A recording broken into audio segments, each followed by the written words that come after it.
Fala pessoal, eu sou Paulo Royal e hoje eu tô trazendo mais um vídeo falando sobre as armas existentes dos filmes de grande sucesso pelo mundo afora. O material de hoje vai falar sobre o filme nacional Cidade de Deus do ano de 2002. Apesar do filme trazer muitas armas nacionais, claro, também existem muitos modelos importados, que nem todas as pessoas conhecem. O grande problema é que a equipe técnica responsável pelo filme cometeu uma série de erros gritantes no que se refere à época correta da existência das armas. Também foram encontradas falhas de continuidade, inconsistências entre o roteiro e as armas apresentadas, enfim, quem entende um pouco mais sobre armas percebe que nesse quesito o filme é quase um desastre, e obviamente eu vou mostrar pra vocês quais as piores falhas encontradas. Eu vou apresentar as armas conforme elas vão aparecendo no filme, e pra não ficar repetitivo, eu vou falar delas só quando elas aparecem pela primeira vez nas filmagens. Quando o vídeo acabar, deixa aí a sua sugestão de tema ou dúvida nos comentários e me siga nas redes sociais, onde eu coloco sempre por lá um conteúdo variado sobre armas, tá certo?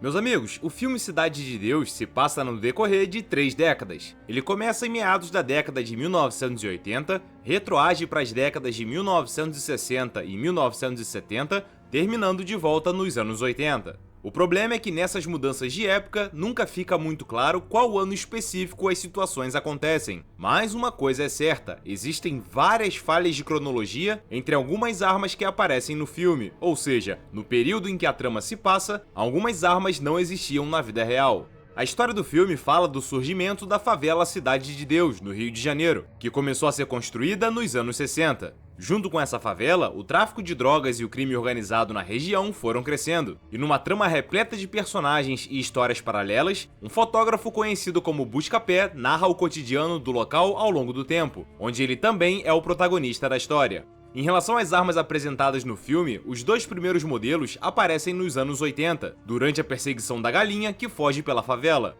2 dos marginais aparecem segurando as pistolas Sig Sauer P226 e Beretta 92FS, que pela falta de nitidez das filmagens, abre margem para que esse modelo também possa ser uma Taurus PT92, todas elas no calibre 9x19mm. A questão é que a Sig P226 só começou a ser fabricada em 1984, ou seja, com base nessa informação, a gente sabe que a parte do filme que mostra os anos 80 tem que começar pelo menos no ano de 84. Se for algo antes disso, a equipe técnica já cometeu o primeiro erro cronológico logo de cara. Em seguida, quando o Zé Pequeno empurra o vendedor de panelas e saca um revólver da cintura, esse modelo é um Smith & Wesson Model 66, calibre 357 Magnum.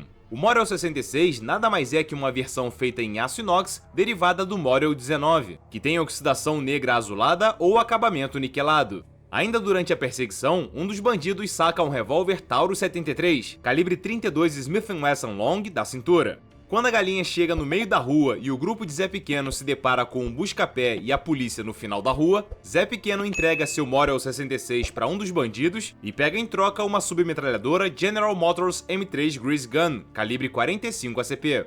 Logo em seguida, o enquadramento abre e todo o bando aparece. Pelo menos 18 armas são apontadas para os policiais, mas como a qualidade da filmagem não é nítida o suficiente, não é possível identificar novas armas além das que já foram mencionadas, nem dos bandidos e nem dos policiais. A única exceção é um modelo Sig P226 com acabamento niquelado, que aparece no canto superior direito da tela. Aqui também tem um outro erro cronológico grave, já que esse modelo com esse acabamento só começou a ser comercializado em 1990. Passando para a década de 1960, a próxima arma que aparece é o revólver Smith & Wesson Model 10, calibre 38 Special, empunhado pelo cabeleira quando ele tá fazendo embaixadinha no campo de futebol e chuta a bola pro alto. Depois do roubo do caminhão de gás, os policiais correm atrás do trio Ternura e um deles está empunhando um revólver Smith & Wesson Model 36, calibre 38 Special. O revólver do policial da frente é o mesmo Model 10 usado por cabeleira. Quando o trio Ternura tá usando drogas junto com o Dadinho, Marreco desdenha dele com um revólver Smith & Wesson Fort Model calibre 32 Smith & Wesson.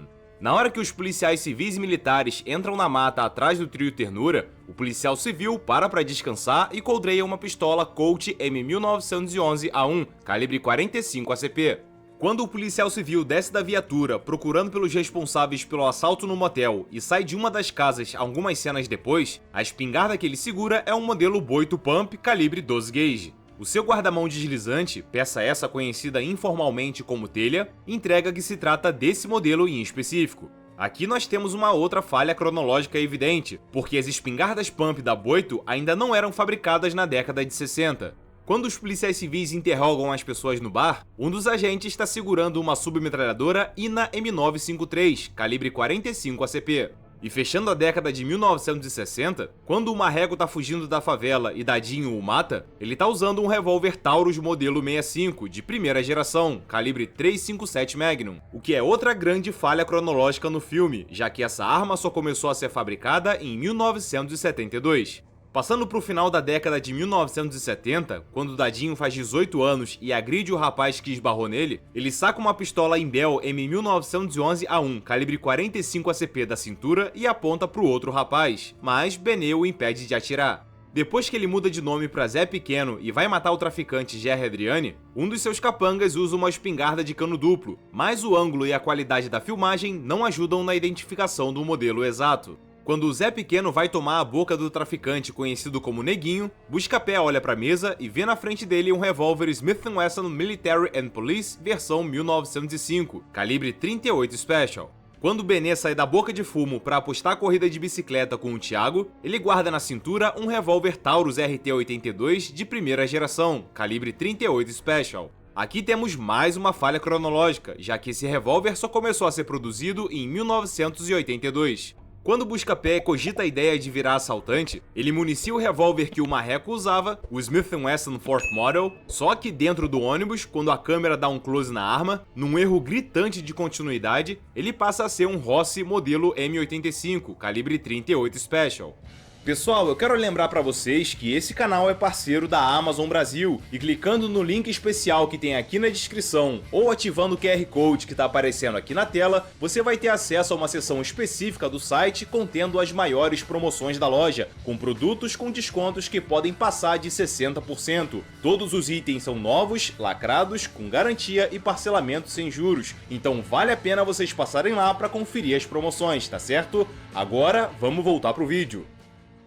No momento em que Zé Pequeno volta com seu bando para ir matar o Zé Galinha, um deles aparece segurando uma General Motors M1 Carbine, municiada com calibre .30 Carbine. Quando o bando do Cenoura e do Zé Galinha vão roubar um supermercado, um dos bandidos está segurando uma arma extremamente antiga e rara, um revólver belga conhecido como Gerhard, produzido de 1870 a 1873, que segundo algumas literaturas é municiado com um cartucho calibre 38 Short Colt, uma munição de fogo central criada na segunda metade do século XIX.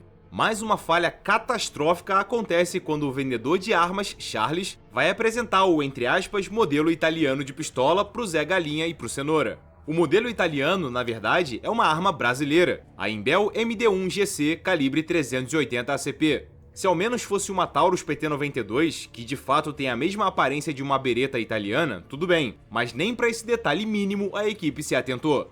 Emendando em outra falha, a submetralhadora oferecida aos traficantes é uma IMI Micro Uzi, calibre 9x19mm, que por algum motivo desconhecido tá com a coronha de madeira usada somente no modelo comum da Uzi, ou seja, simplesmente inventaram uma configuração para Micro Uzi que nunca existiu na vida real. Além disso, tem o fato de que essa arma só foi lançada em 1986, ou seja, ainda existe o sério risco dela estar sendo apresentada fora da época correta. Em seguida, Zé Galinha pede por um armamento calibre 3006, e Charles oferece a ele um fuzil semiautomático belga FN Model 1949, que mais adiante é usado de maneira totalmente errada nas filmagens, como se fosse um armamento operado por ferrolho manual. Quando a guerra entre as duas quadrilhas começa, Zé Pequeno empunha uma IMI Micro Uzi, agora com a configuração correta, sem a coronha de madeira. Na hora que Thiago vai tentar tirar a foto de Zé Pequeno empunhando as duas armas, muitas pessoas acham que se trata de uma carabina Ruger Mini 14 calibre 5.56 por 45mm, mas na verdade essa também é uma carabina M1 Carbine, só que com outra configuração. O retém do ferrolho em formato de botão e o design da alavanca de manejo do ferrolho comprovam a diferença entre as duas armas. Na cena seguinte, um marginal aparece segurando um fuzil alemão DWM M1908, calibre 7 por 57mm Mauser. Essa arma foi usada pelas nossas forças militares durante quase toda a primeira metade do século XX. Quando o Buscapé vai fazer a sequência de fotos dos bandidos, numa das cenas ele fica de frente para um fuzil automático de esquadrão modelo BAR M1918A2, calibre 3006 Springfield. Na hora que o Charles vai apresentar seus produtos pro Zé Pequeno, ele comete mais um erro. Ele mostra uma M1 Carbine alegando ser uma Ruger Mini 14. O zarelho frontal na face esquerda da arma comprova a diferença, já que no Mini 14 ele fica na face frontal inferior da arma. E numa outra falha de continuidade, na repetição da cena de quando o grupo de Zé Pequeno se depara com a polícia, lembram que ele pegava uma M3 Grease Gun na mão de um dos bandidos? Pois é, momentos depois, milagrosamente a arma se transforma numa INA M953. Quando o bando de Zé Galinha ataca momentos depois, a arma do Zé Pequeno se transforma novamente na M3 Grease Gun, tá certo? Bom pessoal, espero que esse vídeo tenha matado a sua curiosidade sobre esse assunto e muito obrigado a você que chegou até aqui. Não esquece de clicar em gostei e compartilhar pra gente alcançar novos espectadores. Em breve eu tô de volta, um forte abraço e até mais!